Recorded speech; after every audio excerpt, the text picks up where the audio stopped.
Hey, what's up YouTube? It's Brooke. Today I come to you guys live from San Juan, Puerto Rico. Now, I've been living in San Juan for close to a month now. As I am filming this, it is the end of April, but I know this won't be up until like June because my laptop's charger broke, so you know. I have experienced a fair amount of things that have really surprised me since I've been here. And I would love to share them with you guys. Anyone who might want to travel to Puerto Rico, anyone who might want to live in Puerto Rico, just know that these come from a Midwestern standpoint. I am from the Midwest, so some of these things, they might be normal to you watching this, but to me, I was surprised. And also a disclaimer, these things are not negative things. Saying that like these are things I didn't expect, I know that might sound negative, but it's not negative at all. And also one more disclaimer is I've been staying in San Juan. I am not talking about Rincon if it's different over there, or Isabela or Fajardo. This is where I've been staying, is San Juan. So these are just some things that I have realized since I've been here that are kind of different from what I'm used to. Number one, Puerto Rico is pretty safe.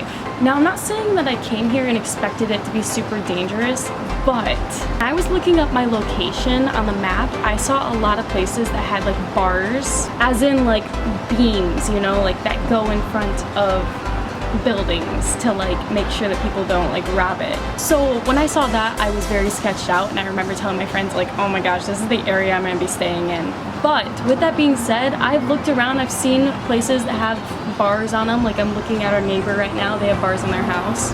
And I have walked around quite a bit at night alone. And I don't want to say quite a bit, a few times in this past month. And I have felt pretty safe. I am just very surprised because I didn't expect Puerto Rico to be as safe as it is. And don't get me wrong, it has its places. Like La Perla is that's super not safe. And it has like other places around the island that are of course iffy, but so does every other place. And Puerto Rico overall is a pretty safe place. Number two, cops are everywhere. Not only are cops everywhere, but their lights are always on. So even if they're not pulling you over, if they're just driving down the road, their lights are on. This really surprised me, and I'm happy that I wasn't driving around the island because I probably would have pulled off many times. Also, cops' lights here are blue and green, they're not blue and red. And if a cop does pull you over, the way that you know is their siren. So you can't really pay attention to their lights. Number three, Puerto Rico is very strict about COVID.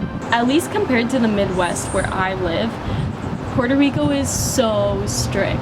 Literally, if you're in the street and you're just walking in like a popular touristy area and you do not have a mask on, you can be fined $100. Now, I've only heard of this happening one time since I've been here, and that was at La Placita. Because most of the time when cops see you with like your mask down, or like if you're not wearing a mask, they'll just tell you, hey, put your mask on. And if you're respectful and you know, you listen, you're like, oh, okay, lo siento, and like put your mask on, like they won't usually do anything past that. But just know that they can.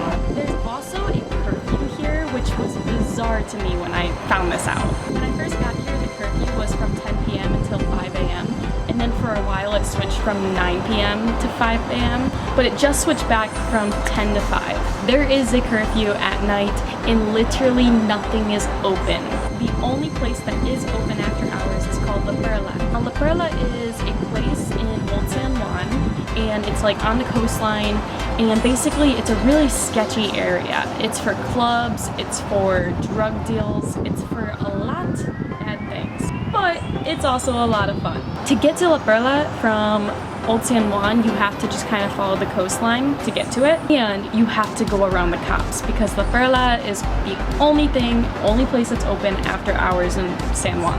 And if you do go to La Perla, be super safe. Do not pull out your phone. There was just someone murdered as I am speaking like a couple days ago because they took out their phone and took a picture of their drugs or something like that. Number four, the main source of transportation around here is Ubers and taxis. Ubers are very expensive. Also, since there is a curfew that is currently going from 10 to 5, I had to think for a second because it just changed, you cannot get Ubers or taxis after hours unless you are at the airport. So there is a little trick about this that people have been doing where basically you set your location saying that you're gonna go to the airport. When the Uber shows up, you tell them, hey, we're actually not going to go to the airport, can you take us to our hostel, or can you take us to the hotel, or wherever you want to go. A lot of Ubers will deny you and say, no, I'm not going to take you, because if they get caught, they lose their license as an Uber driver. So that's something to definitely consider. If you're gonna be out super late past curfew, make sure that you keep in mind that you're not too far from wherever it is that you're staying. There was one night where we could not get an Uber back from La Perla, and the walk back was literally, and there was a couple nights that we had to do, but the walk back was like an hour long. Public transportation here is literally like non-existent. There is one bus that I know of that's called the T5 that goes from Santurce to Isla Verde to the airport, Condado. It hits like some little areas within like 20-30 minutes. But if you want to get around, like, you're gonna need a car. But if you do want to just go to like those little places like Isla Verde and spend like a day at the beach or wherever, it's only 50 cents on the bus, which is super awesome. Number 5, the weather here is phenomenal. At least throughout April, the weather was amazing. It's usually like stays in like the 80s, so it can fluctuate from like 82 to like 89 degrees. I think only a couple times I was here it was hitting 90s, but it does feel hotter than the 80s for sure. But as of recent, it's almost May, and I think the rainy season is about to happen because it's been raining a lot these last few days. Number 6, there's not a lot of big predators or like exotic wildlife here. I don't know what I was expecting with this one. I don't know if I was expecting to have monkeys or sea lions or whatever, but there's not a lot of wildlife in Puerto Rico. There's also like no snakes in Puerto Rico, which was super surprising. I found that out last night. So the main wildlife here is you have, of course, your coqui frogs, which is Puerto Rico's main animal. It's these tiny frogs that have a loud sound. They basically literally make the noise that's like coqui, coqui. They're cute. Another, of course, you have sea turtles. If you go to Escambron, you can definitely snorkel with some sea turtles, and it's amazing. And you have lizards left and right. Another thing is, I have not heard of any sharks since I've been here, which I don't know if that's even like a thing or I've never had a shark encounter. Here, people just go when you can go. So there's times that even like the walk signs on that you cannot go. Even on the highway, and yes, you cross the highway to get to some places. The first time I crossed the highway, I was literally shook. I'm like, you guys want to cross this? And they're like, yeah, you gotta do it. It's Puerto Rico. Yeah, so getting around, especially since walking is the main transportation in San Juan, is definitely something that's crazy. Like, you cross the highway, you don't listen to road signs, you just walk when you walk. Number 8, grocery stores don't have plastic bags unless you pay 10 cents for them. Really, the first time that I went to the grocery store, I had no idea that you could pay for plastic bags. So I ended up walking all the way home carrying all my groceries, and I had a lot of groceries. Puerto Rico is very expensive. Okay, actually, let me rephrase that. Puerto Rico is more expensive than I thought it was gonna be. I don't want to say it's very expensive. It's not like Turkey or like, I don't know, you know?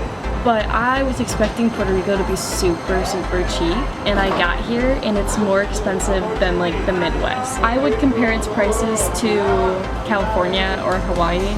Like a gallon of milk here is $5. An Uber is like 20 or 30 depending on like, I mean, it depends where you're going, so I can't compare Uber prices. An average meal here, like if you're eating at a restaurant, is about, I'd say $10 to $15, and like that's about normal. You know, like some things here are like cheap. You know, like eggs are like $1 here. For the most part, Puerto Rico is pretty expensive. It's like definitely more expensive than like where I come from. And I mean, I think like why this is so alarming to me is because I was literally expecting it to be like dirt cheap, and it is definitely not. Especially if you go to Condado, like the main strip of restaurants have super expensive food. And finally, last but not least, or maybe least, if you want to get around the island looks very tiny, but it's not as tiny as you think.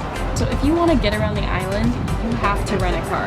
Do not get here and try to do it. Cars get booked up fast. I would book it in advance just to be safe. Hopefully you guys did enjoy this video, and if you did, make sure you give it a big thumbs up because it'll make me smile. I will see you guys next time I see you guys with a brand new video.